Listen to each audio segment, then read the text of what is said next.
Welcome to an in-between episode of A Funny Thing Happened on the way to the podcast. In Where'd we between, end up? some room with not a lot going on. Don't worry about it. Not important. The only thing going on is Chris. I seem to find myself in this room that you guys are in transition of, eh? Well, we needed a room and it worked because Yeah. it had 4 walls and a door and Fair enough. bad And a couch ventilation. at least. So Yes. there you go. Well, thank you very much for coming. Yes. Especially so short notice.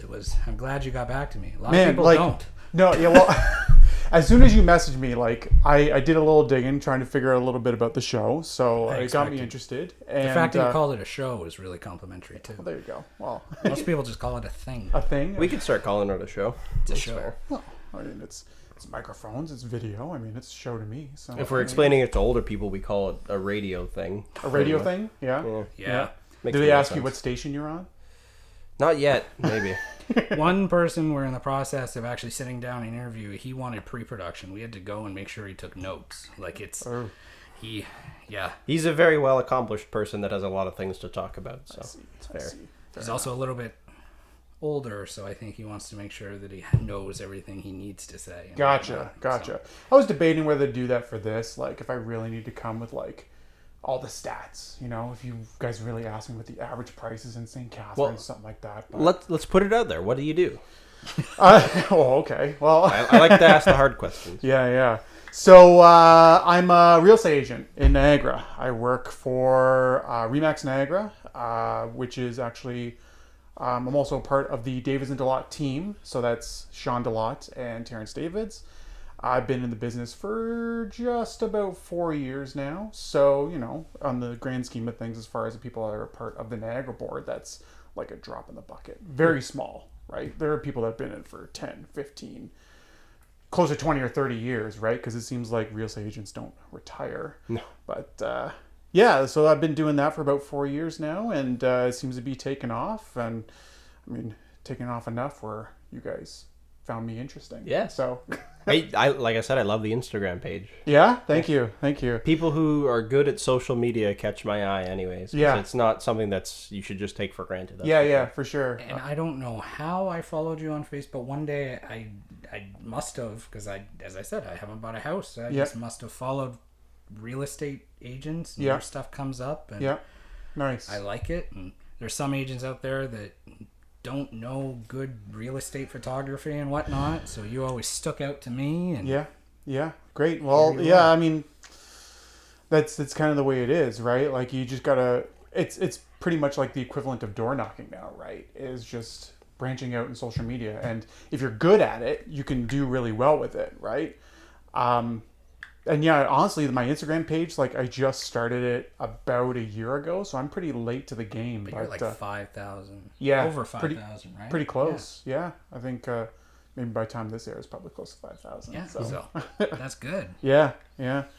My rule of thumb when I'm doing stuff like that is just trying to make sure that, you know, at first glance, you know exactly like what I'm doing, but I also want to pepper in a little bit of like who I am as well, because social media should be more about accessibility, right? You want to make sure that you're attracting people like yourself, so then hopefully you work with people that are more like-minded, and you know, you just kind of you gel a lot better, right? That's how you kind of get long-term clients, I see. But that was my initial impression, but like lately it just seems like I'm just accumulating a lot more friends, you know, so it's nice.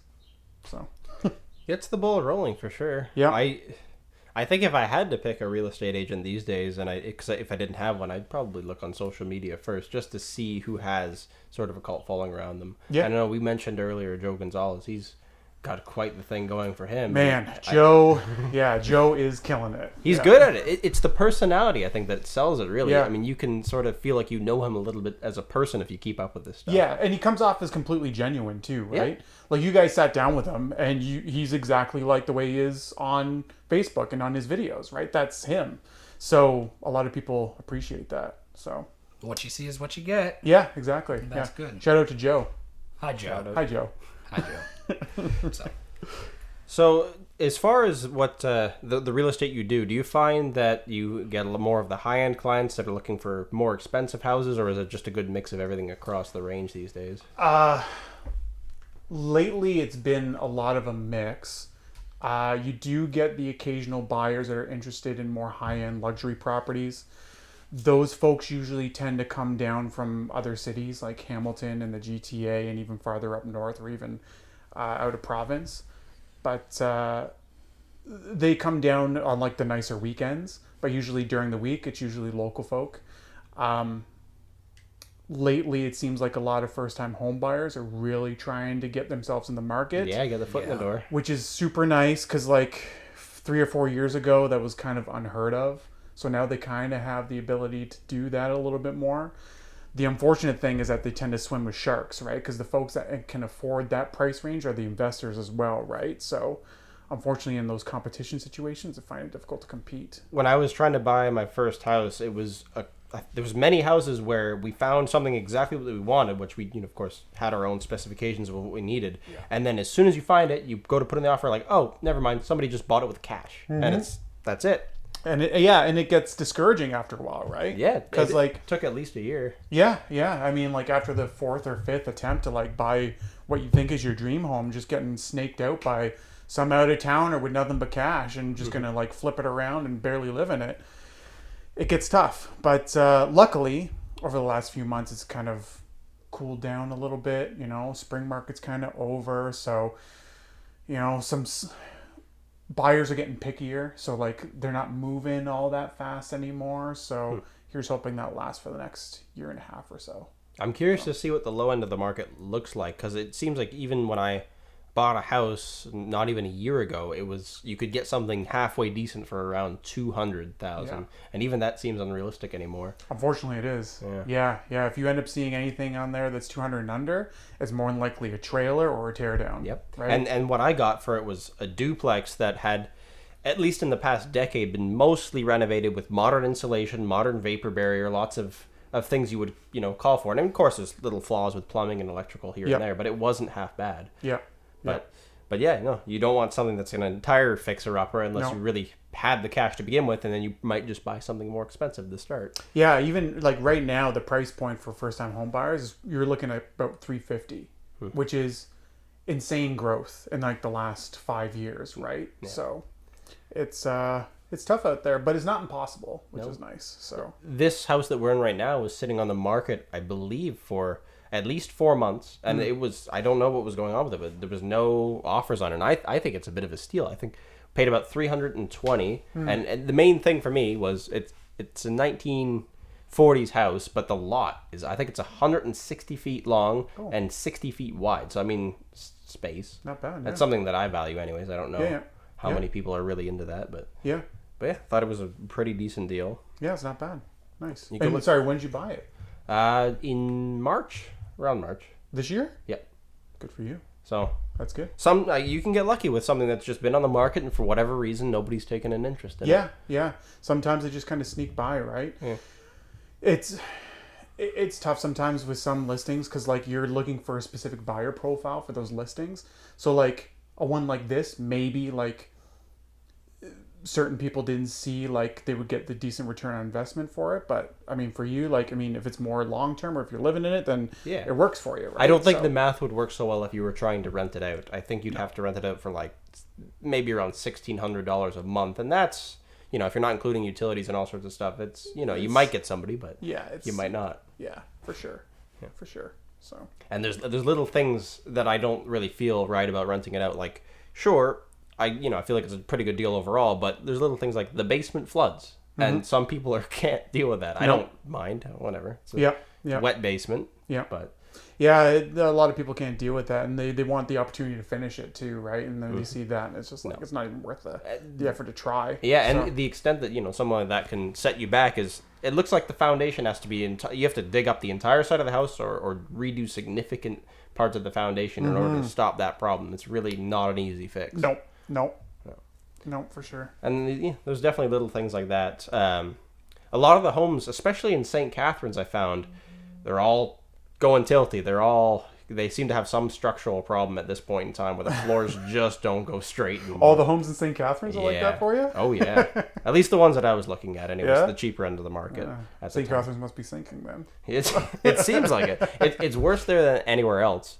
Although St. Catharines and Thorold seem to have the most of the crawl space type basements too, so it's a little bit different building structure. Yeah, for sure. Out the Niagara way, it seems like a lot more full basements, at least from what I saw. Yeah. I mean, it all really depends on where you're looking, right? Because come St. Catharines, if you're looking in the older neighborhood, you're looking in Glenridge or downtown or Shipman and the Fitz and stuff, and those are all wartime houses, and you could get lucky. You could find a basement that you could finish or is already finished, which is kind of like a golden goose down there. But I hear what you're saying. I mean, most of them, you get people that have lived there for 20 or 30 years, and some of them keep them up and some of them don't. No. Some of them live with the water in the basements, and they're just happy with it. They just kind of deal with it that's just the way it is, right? So I'm curious as to how things pan out for a lot of the newly built houses, because the work that I do with Mountain View Homes, there's a lot of customers that end up buying the finished basement with the house when they get it. Yeah.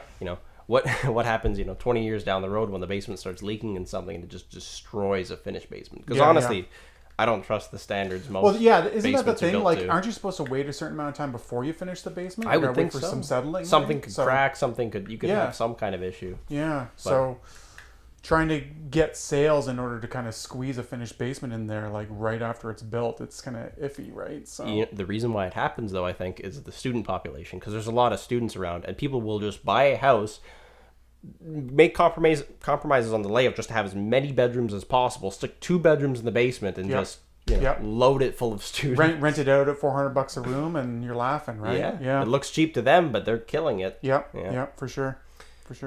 It seems like as far as the new houses go, at least Mountain View, they're building a lot more townhouses than they are single detached homes. Yeah. Not selling almost any single detached homes these days. Yeah. Yeah, that seems to be the way things are going, especially in St. Catharines and Thorold, because they know that a lot of the people that are going to be buying those new builds are either going to be empty nesters that don't need all that space, or investors are just looking to rent it out. And if you end up buying a full detached home to rent out, the rent rate that you select for that is going to be something that just ain't going to fit, right? So, no, the math makes more sense, I suppose. Do you see a lot of people maybe flipping houses that were built in the past, say, 4 years or so? Is that a thing that's common in the market? In the 4 years? Yeah. No, because all that stuff is considered still relatively new, right? So I mean, there's really nothing you could end up doing to flip it. So no. Well, the funny thing is, buy and holds for sure. Yeah. You get people that will end up buying stuff at the early stages of development, and wait for houses around them to build up, and then sell it for twice as much. Right? You see that all the time. I've seen a few individual cases where, say, a family, I don't know, they come from somewhere in the GTA, they buy a house down here, and then only a few short years later, so their kid or whoever's going to a different school, and suddenly they're leaving, but they're walking away with a significant boost in equity anyways in the home, which is an interesting thing. The new houses seem to almost immediately spike up in value after they're finished. Yeah, because you get people that kind of get in at the ground floor, and it's always kind of a gamble when you do that, because you really don't know when the end date is happening. But then once that happens, it's also an appeal too, because people are looking to move into a neighborhood and they just can't see it with all the the dirt and the construction that's going on around them, right? So you wait it out, waiting for everything to build, and then once that becomes a sought after neighborhood, that's when they turn around and just sell it out. Yeah, that's fair. I would not want to be a person that buys into the first wave or second wave of a subdivision, because you're going to deal with construction noises, firstly, and then they're not going to re-level the road until later, and they're not going to put sod in until you probably deal with a lot of crap before you get a decent-looking neighborhood, right? Yeah. So, but by the time that last wave goes in, the neighborhood's looking kind of nice, and it's quiet, and there's, maybe kids or some life to it as well coming around. Yeah, for sure. Yeah, for sure. So, Jesse, how close do you think you are to buying a home? It always seems when we get the real estate people on, there's always a point of conversation where I have no point of reference. I, over the past few years, have thought that I should. The job has always been an issue, because for the longest time I was self-employed. And now, for the most part, I'm not self-employed, but I still have the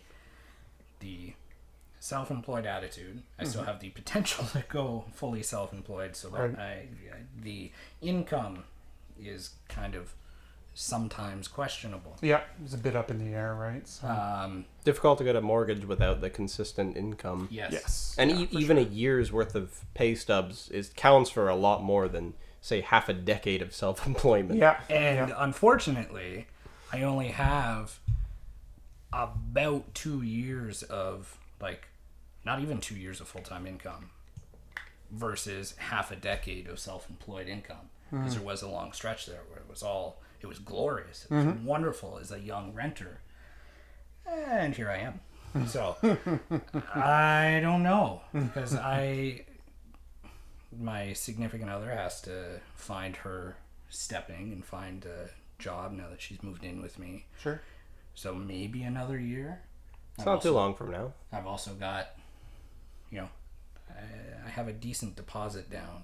Or I have a decent deposit that I can make. It's just when I do, we have to strike and hope not to get killed by too many sharks out there. For sure. Yeah. Yeah. Yeah, I mean, there's really no rush for yourself. I mean, like, houses will come and go, and like the market will tend to fluctuate, right? Don't really anticipate any type of dip or bubble burst to occur because implementation's been put in place to make sure that doesn't happen. Yeah. But when it's good for you, the income's there, you go for it. So maybe we could talk about the difference between putting 5% down as opposed to 20% or more. Just because I hear a lot of people recently talking about it not being worth it to buy a house because they couldn't make the 20% and they don't want to pay for mortgage insurance, and they think that tips the balance in the other direction. Do you think that's true? I think for a bit it was true. I think not so much anymore. Don't quote me on it, but I'm pretty sure that the mortgage insurance will kick in regardless now with the new mortgage rules. So regardless of 5% or 20%, I think that still applies. You still have to get mortgage insurance? Yeah, I think so. Yeah. I didn't know that. I think they changed that in the last year or so. It makes some sense. I don't know what the rate of default on a mortgage is compared to what it used to be. But it, especially for young buyers that maybe have some kind of instability in their lives and might not be able to afford it. I think that's what they originally implied with like the new mortgage rules when they put those in place, because they end up putting on those stress tests on people. Yeah. Just to make sure that you're not making yourself house poor when you go out and buy a place, because you feel the pressure to go out and get a place. So, but I think in return it just kind of slowed down the market completely. But luckily, I mean, here we are about a year and a half after that was put into place. And, no bubble burst. We slowed down to a point where, like, we're pretty much at a balanced market now. Still a bit of a seller's market, even though, like, list price is usually at about 97% for the sale price. So, but, yeah, I mean, again, like, I enjoy working with first-time home buyers because they're, like, the really hungry ones that are willing to kind of get out there and do something. And it just... It's an uphill battle, right? But I mean, it's all in the hunt to try and get it done. So I think what's seen a little bit less stability and more of an incline for at least 2 years now is the renters market. Because every single person that I've talked to when we were like interviewing people to rent out the duplex that I have, just had nothing to say. But all these prices are ridiculous. Like, we can't afford these things. Every place goes up. Yeah. Very, very rapidly. Yeah. Yeah, it has been going up, and I think it's just kind of a reaction to investors coming down and trying to buy rental properties, and they got to make money off of what they're purchasing, so like that's when the rates go up, right? And unfortunately, you're going to get to a point where like, tenants have no choice but to end up renting for those prices, right? So, but I mean, I think the city's trying to implement more low-income housing and more rental properties out there, but kind of shot themselves in the foot when they convert all the apartment buildings into condos, right? So now there's like nothing left for anyone. So there's actually, I'm thinking of an interesting thing about converting things. So do you know anything about the tiny home trend?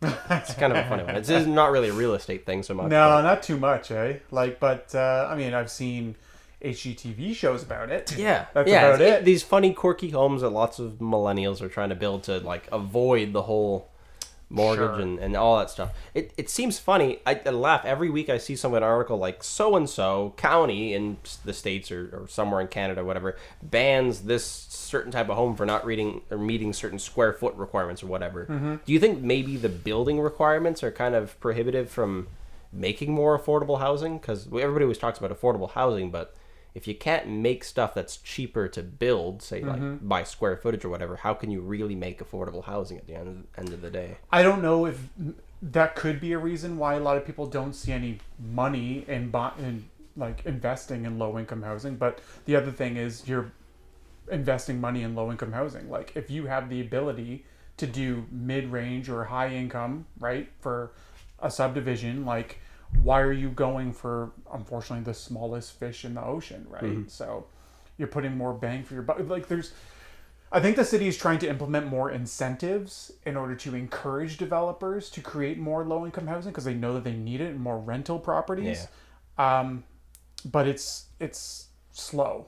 Like everything in development with St. Catharines is slow. So there's not a lot of space left in St. Catharines too. So not too much. It can't really go where there isn't already structures. You have to tear down old structures. Pretty much, yeah. And the only place where there is property is pretty much all spoken for with, like, I'm thinking mostly like 4th Avenue and Martindale Road going towards like from the QEW to where the GO station is or going to be, right? So like that's all pretty much slated. A lot of commercial low income housing is not going to happen there because in the next 5-10 years it's going to skyrocket to the moon with like big old towers, big old commercial properties, so big old condos. So if there is a big rise in some kind of, well, there seems to be a lot of commercial space in St. Catharines specifically.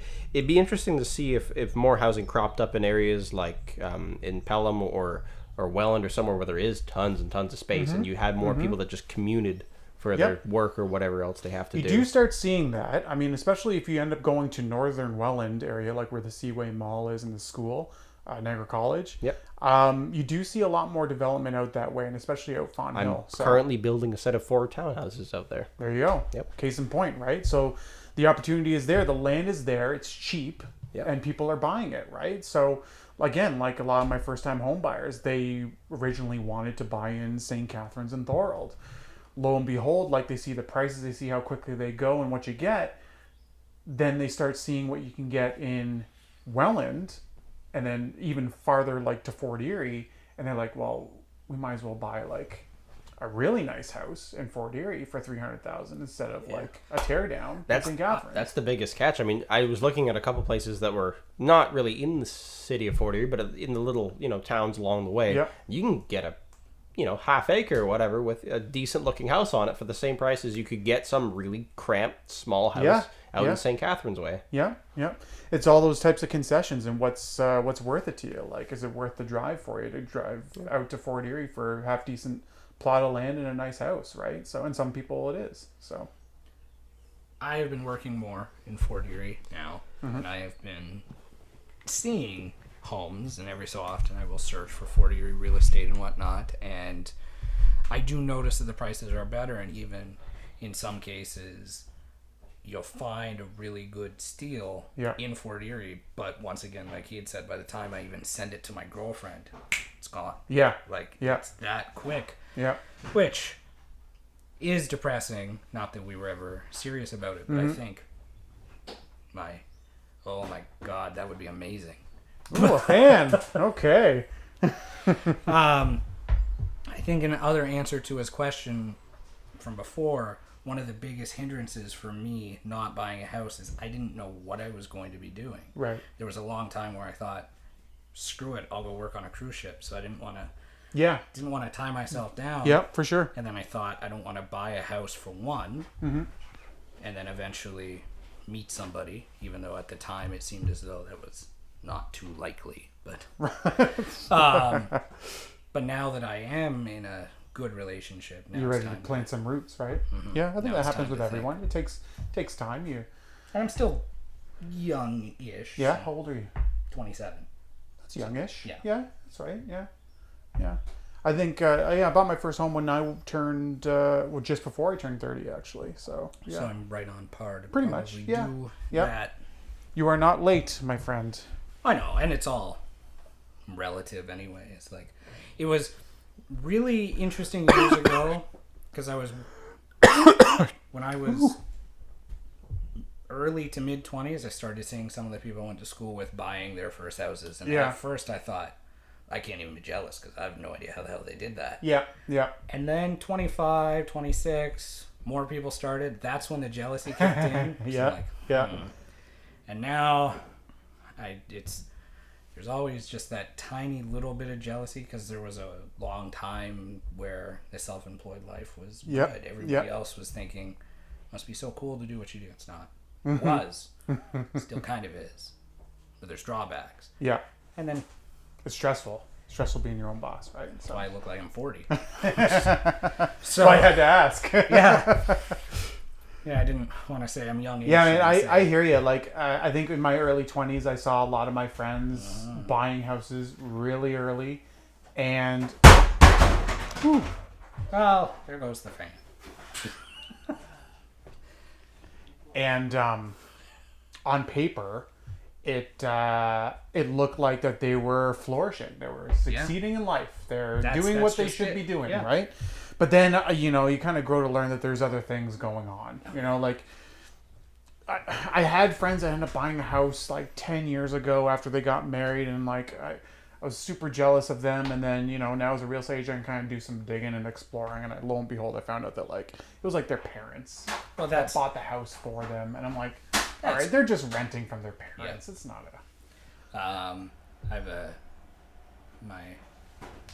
we'll call her the one that got away in high school. She's still a great friend of mine, and she owns a house, I suppose. But again, same thing. At least she was 100% honest with it. I think her name's on the house, but her parents are the ones that are making the payments. Yeah.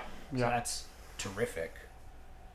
But not what I aspire to do. No, you're looking to build equity for yourself, right? Not build your parents' portfolio. Yes. So, for sure. No, my dad had a friend. I should have taken the chance years ago and bought it, but it was kind of junky.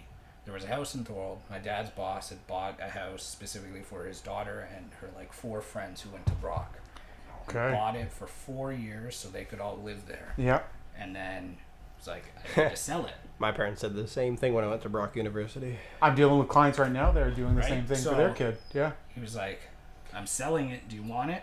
And I had just ended a relationship and I was couch surfing. And I thought, now's probably not the time because I don't know what I'm going to do. Yeah. But now I kick myself because it was like it was old. It needed work. Yeah. It definitely needed work, but it was a 4 or 5 bedroom house in Thorold. Yeah.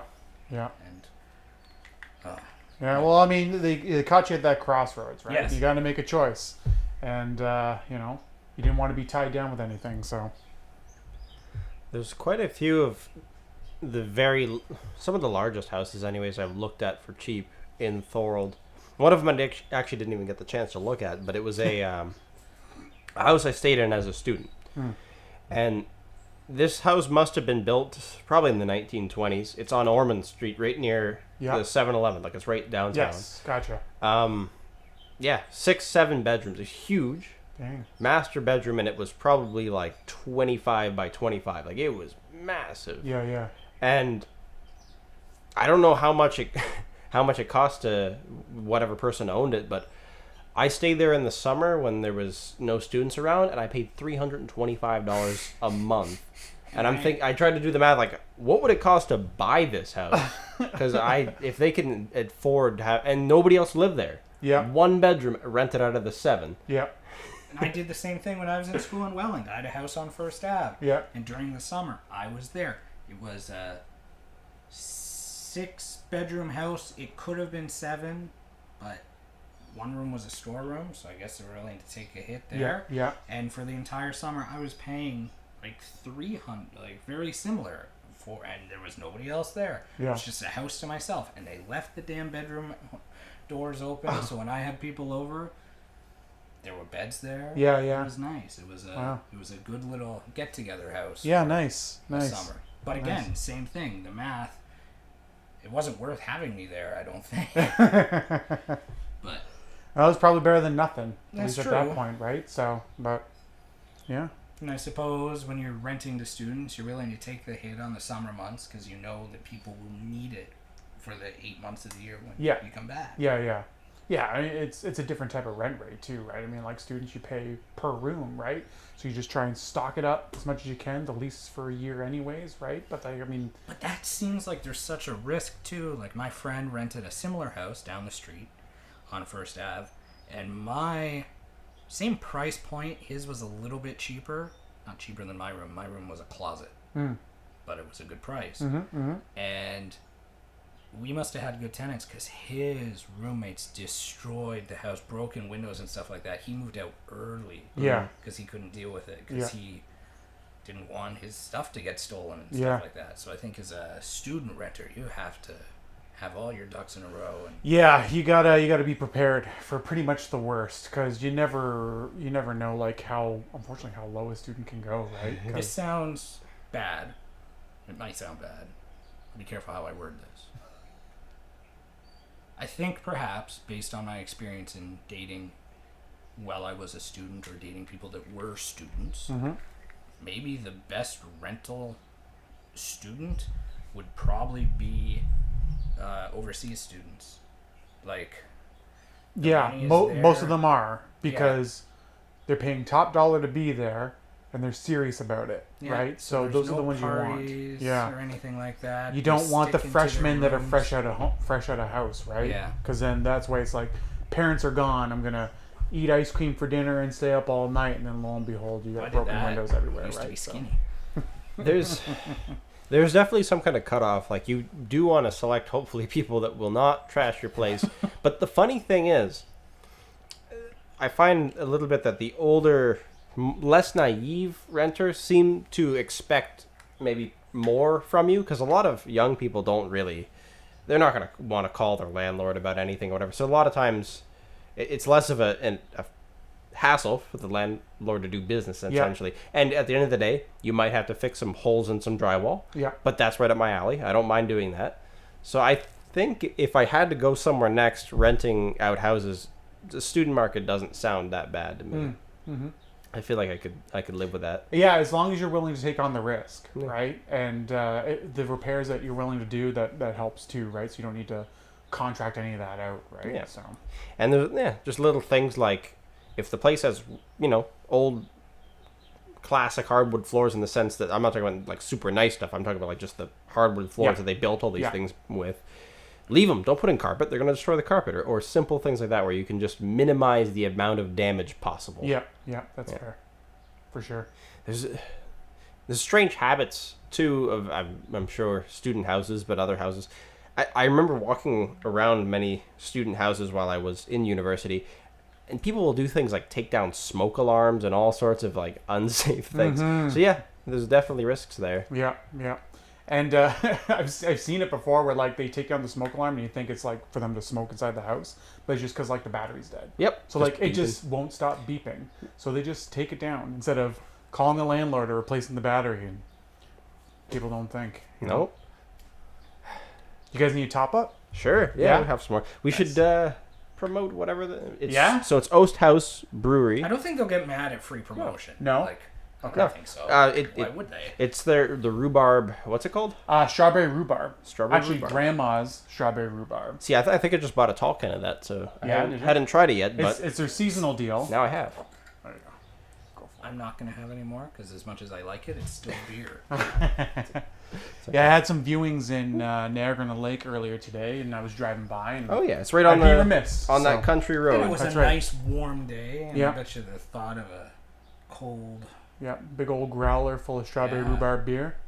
Why not? So, do you normally buy beer in growler format? Actually, this is my first one. Okay. I've never bought one in a You growler did it before. for the show. So people, I'm showing off. So.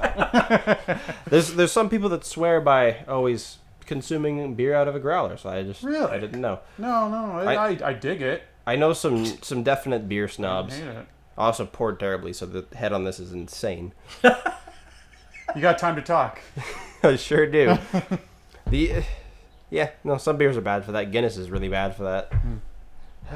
So would you call yourself a beer aficionado? I'm gonna say no. No. I'm not.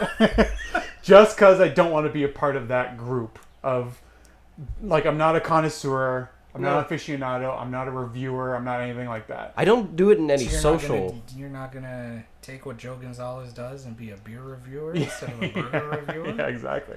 The gold medal beer. That's what I started going for. And I don't do it in any social sense, but I do think it's really fun to try all the different craft beers. yeah, like, that's where I'm at. I enjoy going to whatever store, whatever brewery, and like picking up a couple different cans, trying up a couple different things, like because. Like 10 years ago, like I drank beer like any early 20s would, right? So, but I would always just pick up the cheap stuff. I'd buy JR, you know, and like a drink 2-4 JR. But nowadays, like, I'd rather pick up like 6 cans of like solid beer and just enjoy those 6 cans over my weekend. Like, and that's really all I need, right? I like the roulette aspect of it. I'll pick up cans. I have no idea if they're going to be good or not. Yeah. And sometimes they're terrible. Yeah. You never know what you're going to get, really. Yeah, I've gotten a few that were terrible. None that I want to bury on this podcast today, but Do you got a preference? IPA, lagers, stouts? I like ambers. Amber, Like yeah. the red beers. Like I see you got a can of Cameron's Amber there. I Yep. like that a lot. I'm in the process of making the shelves. You actually saw them earlier, but yeah, they're designated by type. So I have a ton of different amber beers grouped together.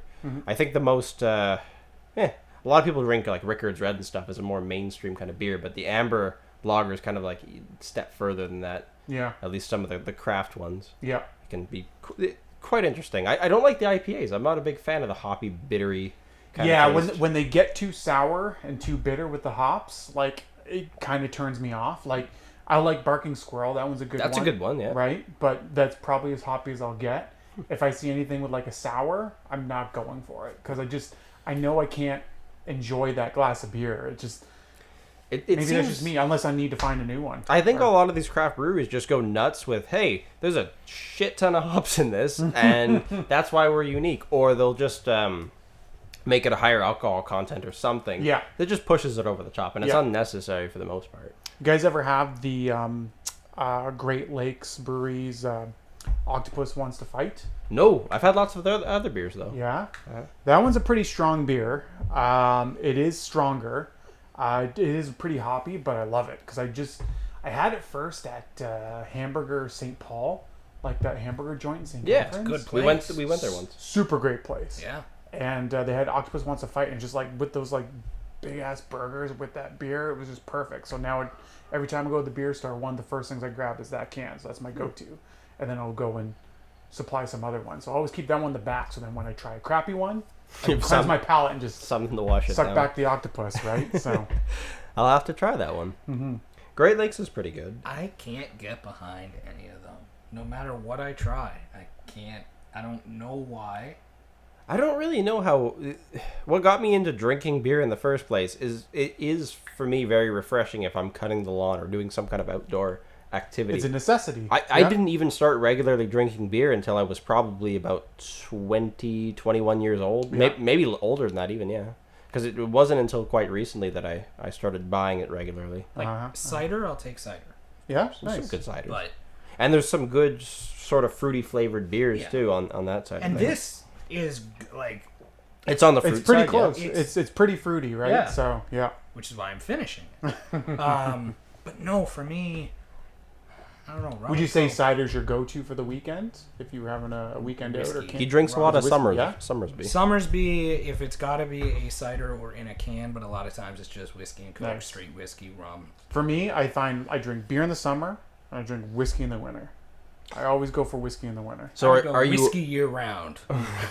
So do you have specific preferences with whiskey Are you too? a whiskey connoisseur? Careful, guys. I'm not a connoisseur of much of anything there. So, but yeah, I do try a bunch of different whiskeys. I think I always just end up going for 40 Creek. Yep, Right. that is my go-to Yeah. for a generic one. And then I'll always do Crown Royal. I'll always try some of their flavored ones. Not all of them. You've had the Northern Harvest. I have had the Northern Harvest. That is my favorite thing that Crown Royal makes. Yep. That is a rye that tastes so much better than what you would think the price point. Mm-hmm. offers. Like For sure. I have a couple of like the heritage and special bottles from 40 Creek, and I have a couple things to compare to it. I would say that's probably the best tasting rye I could think of, really. Yeah, that would be my go-to as well as the Northern Harvest. You ever this past Christmas they had a salted caramel. Oh, I saw that. Yeah, it was really good. Really good. I hope they bring it back next winter because it was a star. So I can't remember what I was going to say. Was it a whiskey? Was it a... Well, it was whiskey. So best whiskey.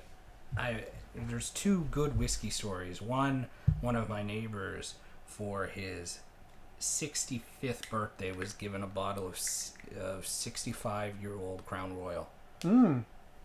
That was amazing. Yeah.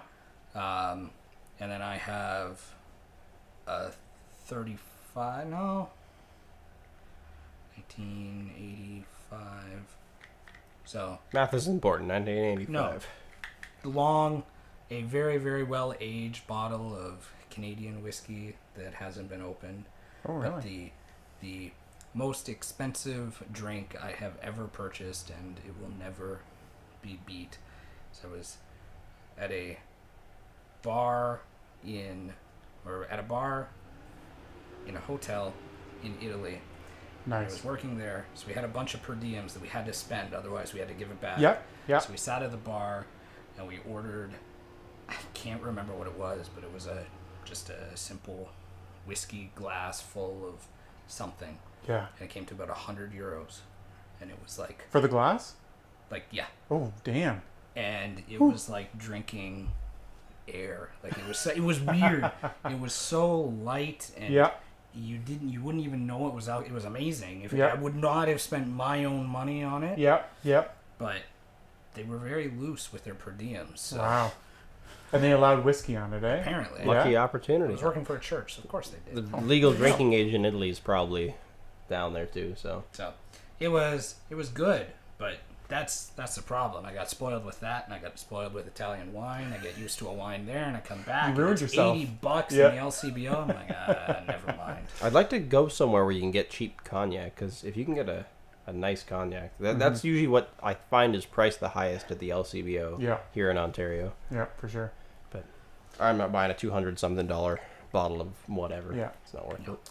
A couple friends and I every year for Christmas we'll get together one Saturday night as like our Christmas party, right? And they've actually been doing it for years. I'm actually a new entry into it, like second year in. So, but they do. I'm newbie for them. So like they do a whiskmas. So everyone brings an expensive bottle of whiskey to the party, and we all share it. So like you got a table of 10 people at the party, 10 bottles of whiskey, and we all just try these like scotches and whiskeys and whatnot, and we just kind of explore a little bit, right? So that's cool. Yeah, and then we just sit around, just play video games and board games all night, and get wasted on whiskeys. So that sounds like my type of night. Yeah, out of all the Christmas parties I do all year, I go, my wife's, Remax, what have you. Whiskmas is the one I always look forward to. It's a good name. Yeah. Are you a big board game aficionado? Yes, I'll say I am a big board game aficionado. He's your guy because he works at a place that has lots of board games. Okay. Really? Where's that? Okay, yes and no. I work throwing him under the bus. Occasionally at a place. Toys R Us. No. That would be horrible. I've worked for them, and I work with him now, Mugs and Meeples in St. Catherine. Nice, yeah. So in Western Hill, right? Yeah. Yep. So we do their promo stuff. So we've designed their menu, and we shot commercials for them. And awesome. I mean, I'm a guy with a smart serve, so when the owner needs help, I can also jump in because I've worked with food, and his food's simple to work with. That's great. Yeah. Yeah, no, I've been there once. I've been there a year ago with actually the same friends that do Whiskmas, the forum. Okay. Like smaller group of us went to Mugs and Meeples because like we were used to playing, like we always play Settlers of Catan. Okay. We always play Ticket to Ride. We always get behind the first one. Yeah, and we always play Carcassonne. Those are like our three games that we were like always playing to death. So we were like, we got to figure out something else. So like we went to Mugs and Meeples, checked out some reviews. Was able to kind of selection. Find some new board games to play, picked up some new favorites. So, yeah, it was a good time. So I'm not your guy because I'm not actually a big board game. You're surrounded by people playing them. I'm surrounded by people who play them, and I know of them, and I do enjoy them. But that wasn't true. I'm a Monopoly person. Oh, I love Monopoly. Oh, See, no. not too many people do. I know they do. You two They can don't. keep talking. They I'll go don't. somewhere. I find the people that don't like Monopoly don't like it because they aren't playing it right. It's the longevity of the game that gets me. You're not playing it right if it's long. It shouldn't be long. Well, then it should be about an hour. Nobody's playing it right then that's around me because I don't know. Yeah. About an hour in, I give up and say, everybody, here, I'm going to make bad decisions. You take my money. Yeah, I don't care anymore. It's because people end up bastardizing the house rules to the point where like you're influxing the game with so much cash that you just kind of you prolong the inevitable, right? You're not supposed to have so much cash in the game, right? Free parking should just be a free space. You should be happy to have it, like no money on it, right? You shouldn't be injecting that much money because, and as long as everyone's playing aggressively and just trading constantly, like in an hour, you're done. That's why some of the newer versions of Monopoly have sped it along. I guess maybe it's people with shorter attention spans, but Yeah. they do have speed plays. And Yeah, there is. I mean, there's a bit of a resurgence as far as the board game industry, which is crazy to say. But okay, I guess I do know a few things because Yes. there's a lot of indie games that have just popped up, and I was working at Mugs and Meeples one night, and I was serving, and the people sitting were looking around at the games, and somebody was like, "Hey, they have your game!" And one of the people that developed a board game was in there. That's awesome. It was like, it didn't sell well. I didn't expect anybody to have it. So it's kind of interesting. So I guess there's people out there. Yeah. But board games are not easy to make. His girlfriend, when him and her had food poisoning in Cuba, she said, I'm going to make a board game for the flight home. Yeah. Oh, we destroyed that board There's game. a lot of bugs. There were so you many have to bugs. work out. There was a farming game, and I think she said, okay, so you can buy chickens, and you kill them and sell them and whatnot, but they also make eggs, and they make so many eggs, and we found out that if you just buy chickens and just let them be, you make so much more money from their eggs. I can't remember how it happened, but it just screwed up the economy of the game. Yeah. And once the economy is shot, like in real life, you're kind of screwed. Yeah. So Inflation. There was one game we played at Mugs and Meeples that I read that was highly reviewed, and then we went to play it. It was Sheriff of Nottingham.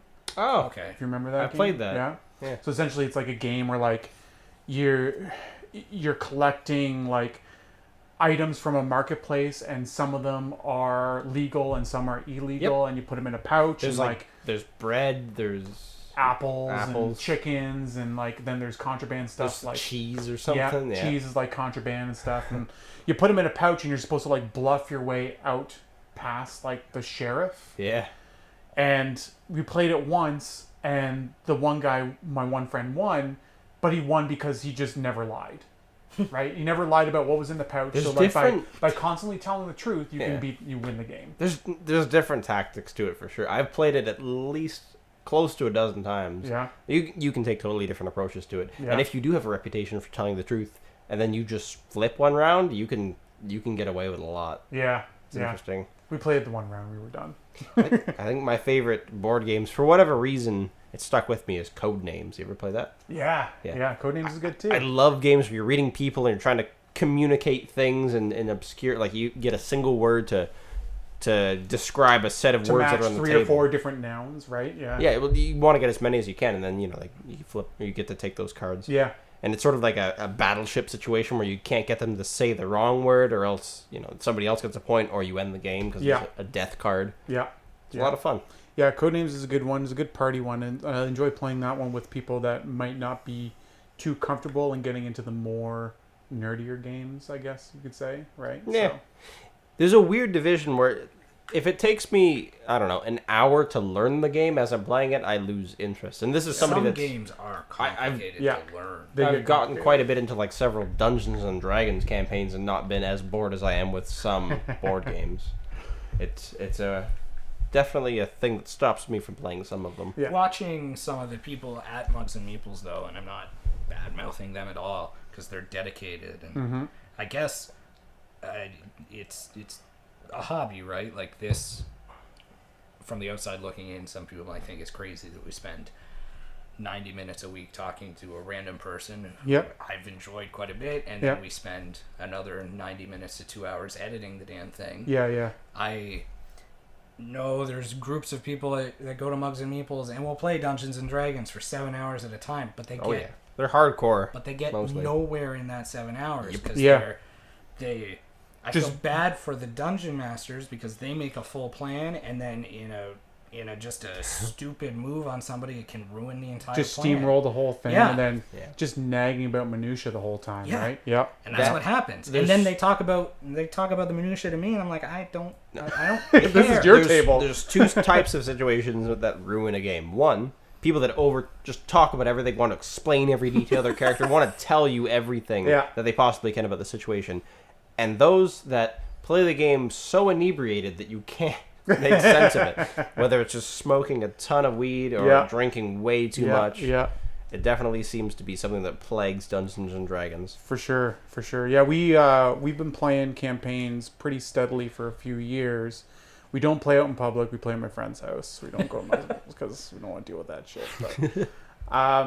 But it's gotten to the point where like we now only do like 4 or 5 hour sessions, because like after the 4th or 5th hour, half of the players are like winded and you kind of lose momentum, and the other half is just like that. Everybody smokes so much weed that's like you can't even keep them focused. Nope. So see, I can't handle the late at night thing too. So even for me, I'd be willing to say 3 hours cap. That I could play a 3 hour game and I will be interested for all of it. I'll be invested the whole time. You push it past that, it's a gamble, maybe. Depends. Yeah, we started doing mornings, so we do 10 a.m. to 2 p.m. That's the best. I love it. On Sundays. I have my breakfast, bring my coffee, coffee and energy drinks while we're going. No one's really drinking. You got a couple people smoking weed, but other than that, come 2 o'clock, I'm gone. So it was great. That is the way to do it, in my opinion. And it seems to vary a lot by who's your dungeon master. I've seen a lot of bad examples. You gotta get a DM that's solid and you can work with, and then like party members that are at least interested. Like you get the occasional folks that like want to come in, like think like, you guys are having so much fun, let me come in and take a look and see what it is. It's a lot to get invested into. That's why I feel bad, because I make fun of the people that screw up the DM's campaign, but the only time I ever actively played, I just distinctly remember we made it to a town and everybody else went to bed because the quest or whatever started the next morning. I didn't. I went to the bar. Yeah. And I guess the Dungeon Master had a hand in it anyways, because I got drunk, passed out, and I missed the mission. Yeah. And the entirety of the rest of the game, I just talked to locals and got into local mischief. So I enjoyed it because I kind of got to do my own thing. Do your own thing, yeah. But I know that wasn't what was planned. Yeah. Things go off the rails. In our early stages, now that I know better, I know I wouldn't do this, but in our early stages, I went into one session that we were going to have, knowing in my mind that I was going to derail the thing. It's like, I'm just going to be like, whatever is put in front of us, we're not interested. Like, my character's just not going to be interested in it. So we do the old fun sometimes. Yeah, so we did. So the whole session was this. So we did the whole tavern thing. You got this guy over here offering this quest A, B, and C. And my character is like, nope, we're not doing any of this. I just want to get away. I want a vacation. So we go to a different town and go to a different hotel completely. And then just romp it up in I think it was some sort of elfish whorehouse. Lo and behold, one of our campaign members ended up sleeping with one of the elves and got an elfish STD. So then, Perfect. Our campaign then turned into, we have to go to this witch's forest and find a specific mushroom to cure her STDs. That's awesome. Otherwise, she's dead. See, that sounds like somebody was scrambling at the last minute to come up with a thread of some kind. The downside was that was a campaign that one of the players, it was their first time. So that's why I feel bad, because she hasn't played since. You ruined it. I did. I ruined the game for someone. I do feel bad about it. Keeps me up at night. That's awesome. But I don't know, that's good. And the way you describe it, it's hilarious just to think that you can, because the game is so open-ended, you can just break it and say, no, I'm good. I'm not doing a quest. Yep. going on vacation. Yeah. Because after the last session, we almost died or whatever. So it was like, no, not this time. What do you use for models and stuff? Because I know a lot of people are 3D printing a lot of things these days. I think we had to start. It was like just the figurines that came with like the Lord of the Rings Monopoly. Okay. So like one of us was Aragorn, the other one was Frodo, whatever, right? But now like we just started a new campaign a few weeks ago with new characters. So we went to Hero Forge. It's like a website where you can like. I think I've heard of it actually. Yeah, you can go on it and like it's pretty much like The Sims. Create your character and like. Set the pose, set the whatever they're holding, what yada yada, and then once you're done and happy with it, you can order it, and then you can either get it done in like plastic or pewter or whatever, right? So yeah, the technology's there for a lot of people who have little startup businesses where they create things like that if they're intuitive enough to try it out. Yeah, I've seen some stuff online where like people get really intense with the scenery and like build these big elaborate sets, gigantic boxes with the cardboard or something that reveal something amazing underneath. Yeah. I've seen like the tables that they build too with like the screen in it, and like you have like the computer hooked up to it so you can just like bring up maps as they come along. Doing stuff digitally sounds like it'd be the way that I would do it if I had to. Just I don't know if it's any easier, but it for some reason seems like it is. It seems like it would be easier. You would have to preload all your maps essentially, but like and get the thing built because like they don't just sell those. Way back when custom table. Yeah. Your girlfriend built a Dungeons and Dragons Minecraft campaign. So the whole world is done. And each block is like a specific area. And they spent a long time building it, and a lot of the stuff actually worked. Like there was dungeons where there were levers and whatnot that had to be pulled, and if you pulled the wrong one, you would die. So that I did play because that at least I can see what I'm doing. I don't have to because I'm not into fantasy, so to speak. So at least I could physically see, and I knew the Minecraft mechanics and whatnot. We still broke it, but it was fun. Nice. That's the problem. Yeah, with having pure imagination, the limits are much, much higher. Yeah. I think maybe that's like the video game mentality too, right? Like if you play Mario 64, you're going to climb up the wall to the point where like it's like the invisible wall and you just hit it. You're just looking to like see how far you can pull it until it pulls you back, right? So those limitations seem to be going away. Are you much of a video game player? A little bit. I don't play a lot of like I don't do Xbox, I don't do PlayStation or anything. I'm a Nintendo guy. Okay. So like you got a Switch then? Yeah, I got a Switch. Perfect. So I played like Breath of the Wild. Yeah. I'll be honest, I just picked up Skyrim. I know I'm like super late to that. Doesn't matter. They put it out on every single platform and console. Yeah, it's new to me. That's perfect. You're one of the few that gets to experience it fresh. Which is a great opportunity. I played once, and I can't wait to pick it up again. I'm gonna pick it up soon once business dies down. I usually end up like hoarding all my video games for the winter time. So then when business dies down, it's like all right. Time for hibernation. Let's play some games. I'm a one-a-year video game kind of person. I play whatever I get on the PC, but last year, Grand Theft Auto 5. This year, I don't know what it is yet. Yeah. But I'll default to Skyrim or Minecraft or something. I was looking at the Amazon Prime Day. Oh, yeah. That's today. Civ 6 on the Switch was 50% off. So I picked that up. So see, I'm all over when it comes to games. Again, I have played Skyrim, but I'm a Grand Theft Auto and Far Cry type person. Nice, yeah. That's good. But I love The Sims. Oh, nice. I've always loved The Sims. And I'm also a big simulator type person, so Sim City and whatnot. And I love Roller Coaster Tycoon and whatnot. Nice, yeah. So I used to love those games. I played Sim City on Super Nintendo for hours. So would leave it on overnight, so you accumulate all the taxes and then come back and just sprawl, right? Yep. Done that. That's I don't know why I find it enjoyable, and obviously lots of people do. Yeah, so I can't say I don't. I mean, it's like the digital equivalent of just playing with Lego. Yeah, right. So pretty much that's Minecraft exactly too. If I had to pick a simulator game, for some reason I don't know why there isn't a good alternative, but PlayStation's got it set with the Gran Turismo series. I love those racing games. Oh yeah. I don't seem to like anything anybody else puts out though. So hopefully they make something good for PC or the Switch, because I think I'm gonna get a Switch now that they got that the light version coming out. The one without the TV. That's smart because I would never plug it into the TV anyways. Because a lot of people that I've talked to have said, I played it on the TV when I got it, and then I switched to, and I've stayed handheld ever since. Yeah. I mean, the majority of Nintendo's market is the handheld, right? Yeah. Like, they pretty much built their business from, like, the Game Boy up. Like, that's where they make their money, right? So I'm still catching up on all the 3DS titles that I missed because I've had them and sold them, and I got one now, so I'm kind of... I've never really gotten in the handheld, you know? Like, so, like, the Switch, I played on the TV because I like the idea of just sitting on the couch and doing, like, hot seat 2-player, whatever. Like, I grew up with three brothers, right? So, and, like, a stepbrother and stepsister, we had lots of kids in the house, so, like, we're used to Nintendo 64, 4-player Mario Kart, and we're all just, like, struggling with the controllers, right? So that's it is a struggle with the N64 a little bit. I especially nowadays if you have one from 20 years ago. I don't know how swapping over. I have no idea how I did it as a kid. Going back to that controller, it's like this is the most It's foreign rough. object ever. Yeah. I was playing N64 a few weeks ago, and we played GoldenEye. Yeah. Man, I used to kick everybody's butt. Love GoldenEye, and I used to play it all the time.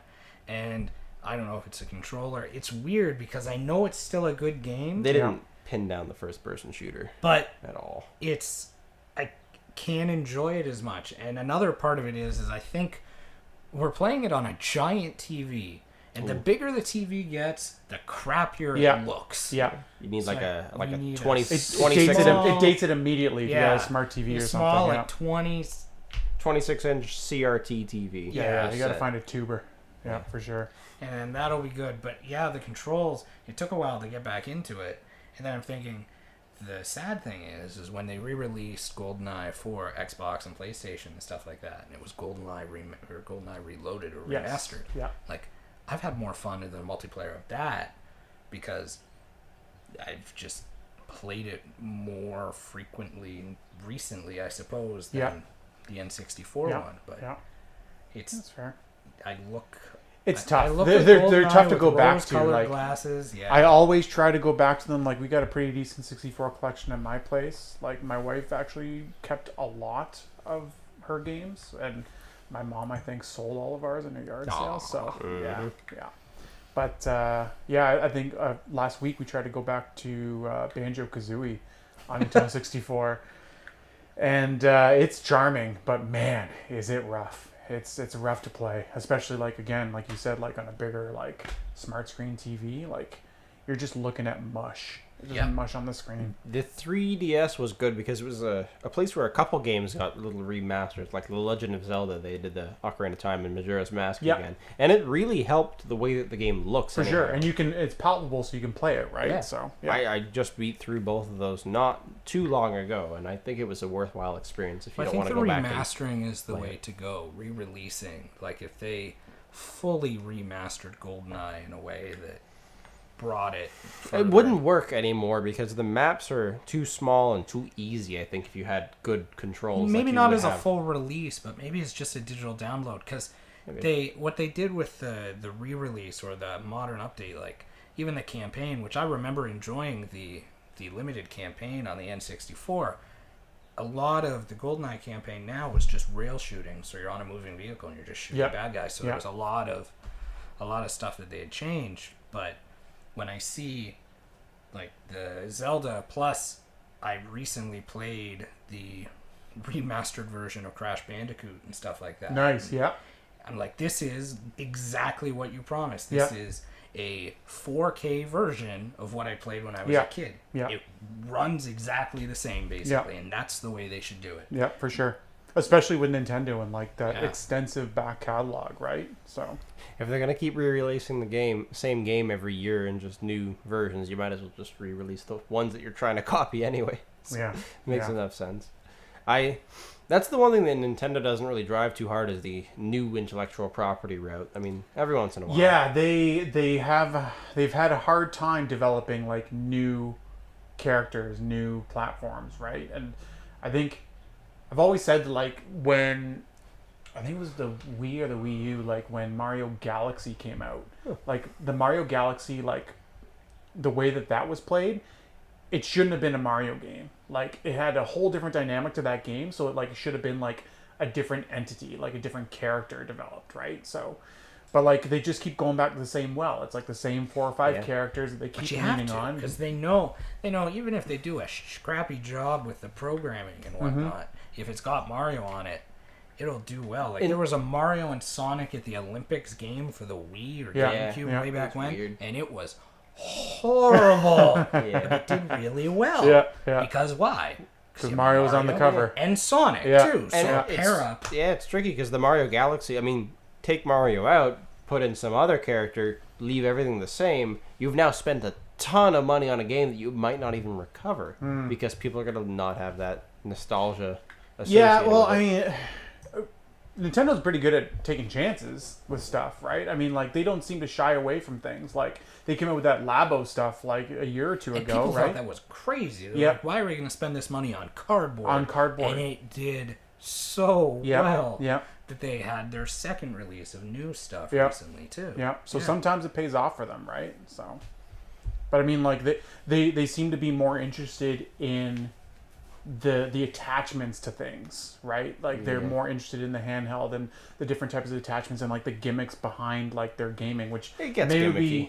It stalled them from being able to get these cross-platform games. So you get these games that are like always on Xbox or always on PlayStation, but like never on the Wii. And when they were horrible. Yeah, because like they just didn't translate properly, right? So even a simple game like Rock Band, they crippled so hard when it was brought to the Wii. Yeah. Much later than it was on the other consoles, too. I don't know. It's a shame that Nintendo did that. Although I think the hardware of the Switch is more in line with what PlayStation and Xbox for sure. Yeah. They caught up a lot. Like, the Wii U was a huge misstep, but, like, with the Switch, they kind of just silently admitted that it was with their Switch release. Yeah. But that controller's clunky. The Wii U? Yeah. Yeah, it's a... It's a rough one. It's a rough one to have, so... I skipped that console, luckily. Although I do miss the fact that I think there was a Wind Waker remaster and a couple other things... Yeah, the HD ones on that. That were on that. They were not on the Switch, which is a bit of a downside. I'd love to buy that on the Switch if it was available. Yeah, for sure. For sure. Yeah. Although I'll be with just a PC, I think, for a little while longer, at least until the light version comes. I never really got into PC gaming.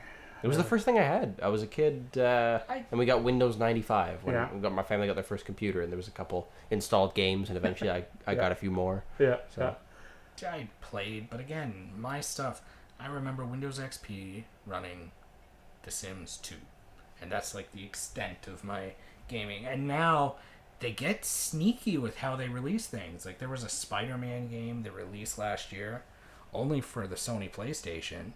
So if I really want to play it, I have to buy a PlayStation. Oh my God, I don't want to do that. Yeah. But Sony, because of how they own their rights with Spider-Man, they're like, we're not going to release it on the Xbox. It is a totally exclusive release. Yeah. And they must have ran their numbers because they must have thought there's a small but big enough percentage of people that will buy a PlayStation just to play this game. Yeah. Versus releasing it on Xbox as well. Yeah. But it's probably just like a move to try and get a little slice of that pie with that intellectual property of Spider-Man, right? So it's like, just let us have this. Let us have but it looks so the video cool. game. We've given up so much already. So but then also there's stuff that's releasing on PC that will never release on consoles. So I haven't had a computer that wasn't a Mac for a long time, but I think probably within the next year I'm gonna have to, because I'm missing out on games I want to play that I just can't. The world's going by. Yeah. But yeah, for me, like I think I played the Sims and like Civ 3 on a computer ages ago, and then the last PC game I got was Diablo 3. Oh yeah, when it first came out. It's a good one. Yeah, it was good the first time you play it. And then, I don't know. There seems to have been some kind of revival, because like at least 2 years later, I had a bunch of coworkers that were like, we're all playing Diablo, it's on the PlayStation, whatever. And it was this entirely different sounding game. They're like, there's this and there's that. I'm like, that wasn't in it when I played it. I have no idea what that's all about. Yeah. Blizzard's good at making pretty unique games, I would say. Yeah. I mean, I had a fun time playing it, but then like there was no replay value, at least at the time that I started playing it, No. you know? So you played the online and I found it like super glitchy. Maybe it was just my internet or my computer or something, but like I just didn't find the appeal in it. So it's sitting on my PC up in my spare bedroom right now doing nothing. So I thought the auction house was kind of funny. That didn't last too long, but people were like making money selling in-game items. yeah, it's wild. That's wild. That's pretty cool. Yeah. But that's also the other thing. There's so much out there, and there's a very difficult balance being a working adult, because you could spend a lifetime just watching Netflix, even not even including the games and the experiences. Too many things to consume. So you have to choose carefully, I think, because I mean, Grand Theft Auto, you could easily get how many hours out of the campaign alone? Like how? I don't know, probably like 30. Yeah, so 30 hours there, plus all the side stuff. Yeah. I mean, that's a long time. And there's dozens of games like that could be fun to play. It gets overwhelming after a while, considering that there's just so much available to you to spend your time. Teenagers have it good, and they don't realize how good they have it. Let's just say that. How easy it is for them to access anything they wanted. What kind of working hours do you typically have as a real estate agent? It totally fluctuates. It's like I would think that it's a bit more fluid. It's honestly day by day. Yeah. Like I woke up this morning and I really only had 2 obligations, and this was one of them. But then lo and behold, like it got filled up. Like I drove to Niagara Lake this morning, dropped off at O's and got another viewing, and then came right here. So real estate agents are nice because they never really say no, and our times that we record this are a lot of times in the evening, so they'll never say no to evenings. It's very plastic. I was lucky I work pretty typically from 7 in the morning until 5:30, even 6 sometimes. So then if I ask a real estate agent, hey, can we see this house but like at 7 or 7:30, I never got to know pretty much. Yeah. But then there's other people that will come to us and be like, nah, I'm not doing it on weekends, and I don't do anything after 6. Yeah. Jesus. Yeah, you like we're offering you a free, like at the end of the day, you're coming and talking for 90 minutes. Yeah. There's it's strange to get involved in like other professions or trades even, because like sometimes you want to get like a roofer or like an electrician on the line, and they're like, you call their voicemail and like they don't reply to the voicemail until like the next Monday, like it's normal, and it just seems odd, right? So but yeah, with real estate agent, you just got to be fluid, you know. You wake up and you really don't know where the day's going to take you. You just got to be open to it, right? So it takes a certain type of person. It would definitely appeal to a certain type of person. Yeah. I like the randomness thrown into it. I'm definitely the go-to guy if, the boss is like, hey, we need so-and-so supply thing from this place. Who wants to go drive get it? Yeah. It pretty much doesn't even ask anymore. It just says, Eric, go. Yeah. Because I love the variance in the day anyway. Yeah. I think that's what mostly appealed to me at the start is like the dynamic of it all. Because like not every day is the same. Because I used to work in call centers for like 10 years beforehand. Did you work any of the ones in the region? Yes. Sitel? Okay. Yeah, Sitel was definitely one of them. So I did everything at Sitel. I worked there for 5 years. So like I was on the phones doing everything from customer service to tech support and collections. I was like a coach. I was back office. I did everything, right? So, and did help me learn a lot as far as like communication style and talking to people and being customer like service. Any type of customer service job helps a lot. It's an interesting environment. I worked there for 1 month to do the training, Yep. and then I went on vacation to Cuba with the money, and I left. You're one of those. It was great. You're one of those. I had to do it at least once in my life. I never really had too much of a long-term job before that, too, because I was in university at the time, and I could do that. It somehow worked with my schedule. Yeah. It was great. I had no complaints about it. I would never want to Were you one of those there. folks that cycled through all the different call centers? No, I've only worked there. Okay. I got almost 100% on every single exam. I feel like I was probably smarter than almost everybody except for one person in the room. Yeah. It was not a great experience so far as faith in humanity goes, but yeah, well, you get in at the entry level. I mean, especially if they're ramping up a campaign, they just need asses in the seats. Yeah. Right? So a lot of the trainers are really, really snooty, and yeah, they're up on a high horse. Yeah. It's a person-to-person basis, but I know where you're coming from. Yeah. So, yeah. I know lots of people who work in the call center environment, and the story's the same pretty much everywhere. Yeah, I mean, like, don't get me wrong. Like, I worked there 5 years, and I mean, there was a reason I left. But overall, like, I was very happy with my time there. Like, I really have not too much to complain about. I'm too much of a rough person, I guess, just because I'm at my job. I can say anything that I want that would constitute pretty much as harassment anywhere else, but it's totally normal on a construction site. Yeah, you don't got to be so worried about censoring yourself. It's it was interesting to get used to that because I'm used to call centers where there's like microphones and cameras everywhere to real estate where you can be honest. You can be you're just being totally honest. You know, dropping the F-bomb, no problem at the office is not a big deal. I've had real estate agents have very open conversations. I love the ability that people have to do that. I mean, of course, it's something on your part to feel out what a client is all about. But I'm sure that's not too hard once you have the people skills. Yeah, I wouldn't want to drop the F-bomb in front of your grandparents. Nope. Showing them a house. No, right? not going to make that out. Sale. No. Well, see you later. Screwed that one up. Do you find you make a lot of interesting networking connections just because you see a lot of people? I mean, like, you guys are a perfect example, right? Like, I never would have met you guys without being for this and doing what I'm doing, right? So, I make a lot of great networks. Well, it should also be noted that I own it, and he helps run a full photography and videography company. So, okay. Just shameless promotion. Just throwing that out there. You got a business card on you? Yeah. Okay. The honest truth is that we're too expensive for most real estate agents. So. Oh, really? I don't know. At least that's what I think. That's not what they've told us.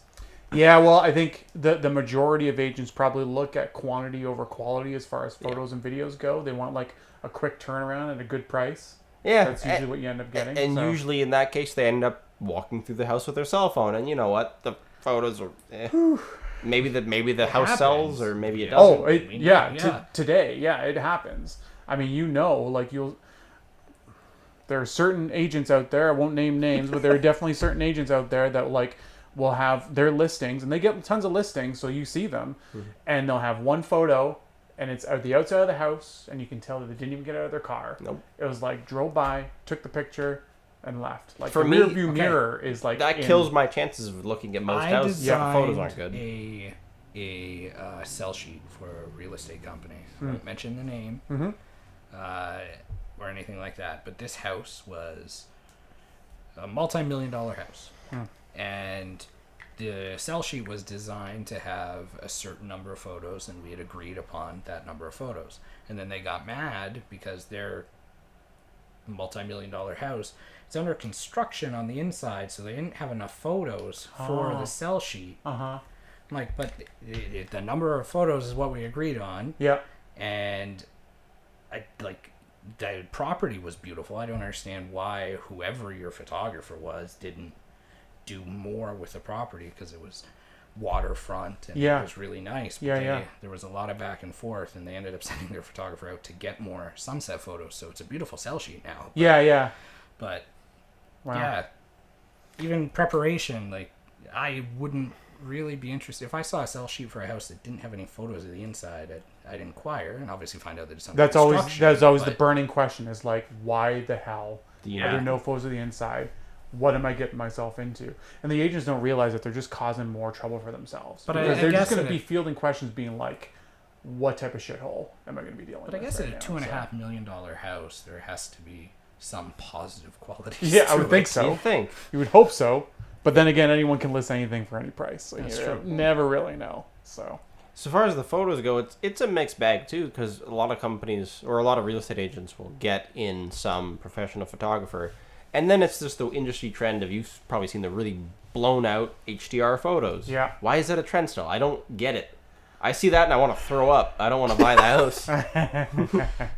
There's a lot of weird things in the industry. I think that, among other things, unfortunately, like, the industry is behind, really behind, because, again, like, I don't want to bury other agents, but, like, don't mention names. Tenure is a good thing, but sometimes you got to get with the times, and like, that's not the way advertising is done anymore.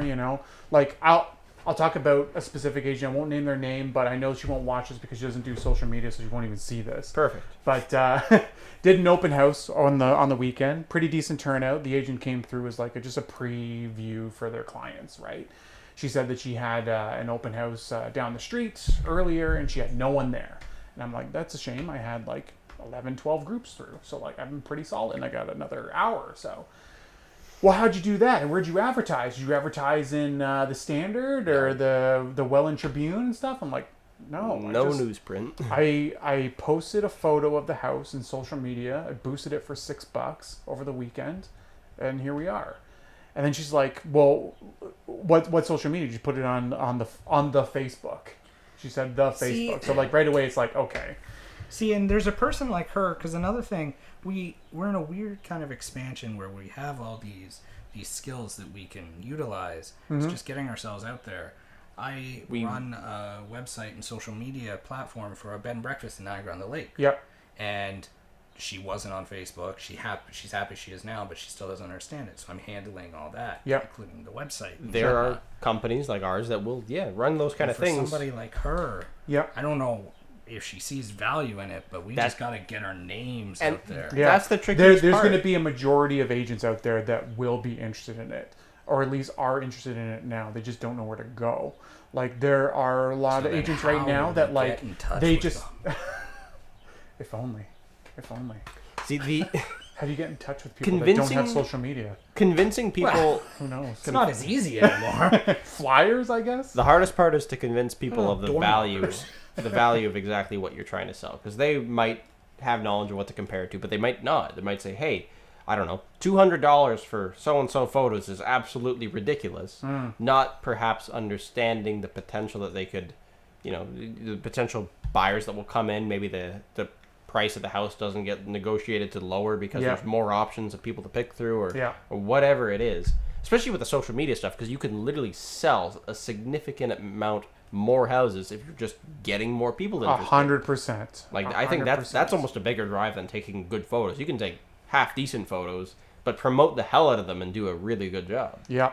Now, the social media side of things, I think targeting somebody like the unnamed real estate agent is smart, because if she's not on social media and she has no interest in it, then that's where we'd probably be gold. Because if you have a real estate agent, there are some out there, because I do follow them, that have really crappy social media feeds. You can't go to them and say, hey, we'll charge you this, because they're like, well, I already got it. I got it covered.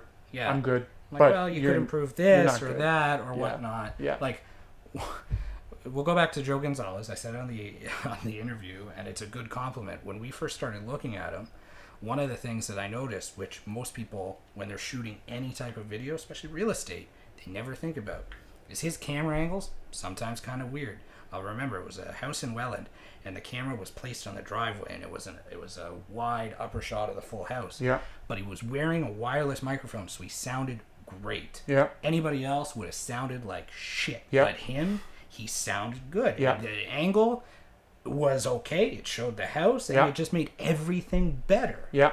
And there's just things like that where a little bit of professionalism can go a long way. Yeah, for sure. And any lesser real estate agent that wasn't Joe that would have done that, they probably wouldn't have had the microphone. Yeah. And done it one shot.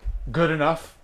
He also tends to do it in one shot too in some cases, and sometimes the dude's got the talent to be able to do it in one shot, right? So, and he's got the personality to be able to kind of carry it over, so he doesn't need to do it in a second take. But yeah, I know what you mean. Like there's a lot of folks out there that do have social media accounts, and it's done okay, like pretty much to like the bare minimum of what you would expect, like the trickling of posts here and there of like the odd times when they get a new listing, but they're never really active, so they don't really seem accessible.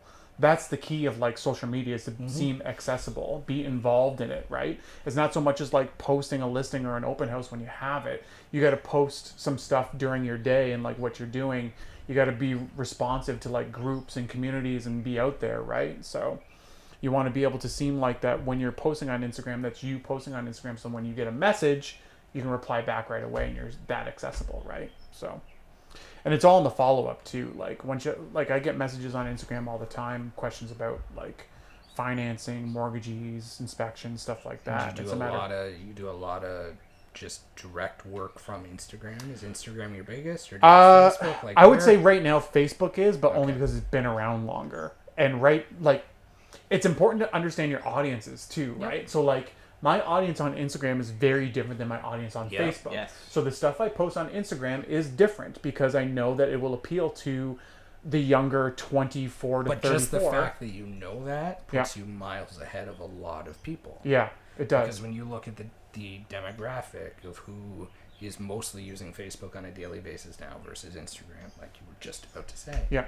Younger, 20, 24. Yeah. People that are just thinking about it, just getting started. It's a slow burn. You know, you got to work them. But come 12 months from now, like, we're friends on Instagram. I'll like their stuff. They'll like my stuff. 12 months down the road, we already have that connection. Let's go look at houses. The other side is Facebook, where it is a much older audience. It's I got, like, my demographic, I think, is like 38 to 60 on Facebook. Like, you guys got grandparents on Facebook? Yeah. Yeah. I do. They're on it all the time, right? So, probably. Yeah. I get very strange messages and things sent to me that are like sure you do. Chain emails, but in Facebook, I don't know. Yeah, I get stuff from my my nanny and granddad all the time. Some of it borderline racist, but I still get messages. Oh yeah, on it, you know, occasionally. like Mine are no longer with us, but I can only imagine the stuff that they'd be sharing. Yeah. Oh my god. But yeah, you got to. I know that, like, the stuff that I post on Instagram, like, I can't post the beers that I drink on Facebook because it won't appeal to them. No. But, like, I'll post stuff about home seller guides and how to get your home ready for market, and then that's how I get the messages from those older sellers that are looking to sell off. So yeah, I mean, like, those numbers are available to anyone. Yeah. You know, like, you create a business account on Instagram, you can go into your insights and know exactly who's looking at your stuff. Oh, I love looking at all the statistics and demographics. Yeah, it's important to know. So then that way you know what people are interested in and what they're not interested in. Another good thing is, like, the Instagram stories, which I now lately have started getting a bit heavier in, and, like, putting in the little, like, questions. So then you get feedback from people, so you know, like, who's watching you, right? So you know, at least all that effort's not for nothing, right? So yeah, getting the feedback is something that I think we actually have to improve on a little bit, because we do. It would take more regular posting, but I'm sure there's a little bit of a thrill to it when you're, I don't know, continually talking to new people and getting something out of it instead of just shouting at a wall, basically. yeah. It's a little bit better. You need to get a bit of response, and you do get, like, the what is it called? Like, the vanity metric of, like, likes. You know, like, when you it's post a currency. video, it's nice to see sometimes, but, like, the majority of people don't care how many likes you get on certain posts. But it's important, like, who's looking at things and who's interacting with things, right? People that share your stuff become, like, your tribe, essentially, that will end up sharing your stuff and referring you to friends and tagging you and stuff, and then that's how it kind of rolls out that way. So we have a few people like that, but I realized, and it took a stupidly long time to realize it for some reason, that whenever we post stuff about what we're doing, it's okay. Typically it does okay. Mm-hmm. Like it was weird. I've never thought about it, and then I found out that you can just nominate yourself, which makes it seem less cool. But somebody nominated us for a Reader's Choice in St. Catharines. Oh, nice. And I don't know who. Yep. And then when I went to check... How did you find out about this in the first place? Somebody told me. Oh, okay. Because, I saw it. It was like... And that somebody wasn't the person that nominated you? I asked them. Yeah. I said, was it you? And they said, no, I was just going, and I was searching through, and I looked at photography, and you weren't there. And then it's nice because we fit in photo and video. Yeah. Photography, there's like 25, and in video, there's 2. Yeah. So yeah, there you go. It's good. But like a post like that did very well. But I find that whenever we post, those beautiful wedding photos very quickly after the weddings, those, unsurprisingly, even though, as I said, it took a stupidly long time to figure it out, oh, they do so well. They pop. It's so beautiful. Yep. Because the brides share them. And then the videos, if you do a highlight reel for a wedding, oh, they go. And they go on anniversaries. So there's weird. I never have to check, but I can tell when it's a bride's anniversary because she'll reshare her old post or whatnot, and it'll just get a bump and a bump, and it's nice. Yeah, it took me a long time to learn that too, because I fell into that rut of feeling like I needed to fit in with other agents and just post photos, post work. And then once I started realizing that I got to really put my personality out there to try to attract people that are like me, that's when I started seeing it trickle in, right? I experimented a little bit with like the board games and the video games, and it did okay, but like it didn't really get the attraction I was looking for. But like once I started posting more photos of my dog and photos of beer, Of course. yeah, like those are the things that got the most traction. And then this stuff work related, instead of just posting that like I sold another house this week, go me, it's more like I'm so happy about these buyers that purchased this brand new house. I'm so excited for the renovations that they have planned, good for their cat and their dog, and congratulations, yada yada. People appeal more to the story aspect of things. So that's probably why those wedding photos do so well, is because there's a story behind it, right? So it's getting more interested in like the stories behind why you're posting, and like just being happy that you're a part of it. So that's my rule of thumb when I post on Instagram. So sounds like pretty good advice. Seems to be working. So we've been going for a good long time now. I Really? think. Yeah. Almost Damn, been man. 2 hours. Really? An hour. Well, at least an hour and a half. Anyhow. No, Okay. we were recording before. Well, Okay. right. Anyway, Yeah. I think it's a decent place to jump off from. I think we should Sure. let you summarize anything that you, if there's something that you don't think How about we've your talked contact about. information? for Contact? people Yeah. Sure. watching? We'll We'll post it on the bottom of the screen. Yeah? Yeah. Can I like point and you'll put it Yep. there? Yeah, sure. Yeah, I think so. Absolutely. Hey guys, this is Chris Somerfield from the Davis and Delot team. Thanks for watching. And if you'd like to follow me on Instagram, you can follow me here. Or I got Facebook as well. You can follow me. Oh, thank you. Right here. Or you can give me an email at chris@davidsdelot.com. I won't need to spell it because it'll be right Ding. here. That was Good? Yeah, thank you. yeah. Perfect. That was Absolutely. the best sign off from anybody. Nice. Yeah. Have a good night, everybody. Have a Thanks good for night. watching. Peace.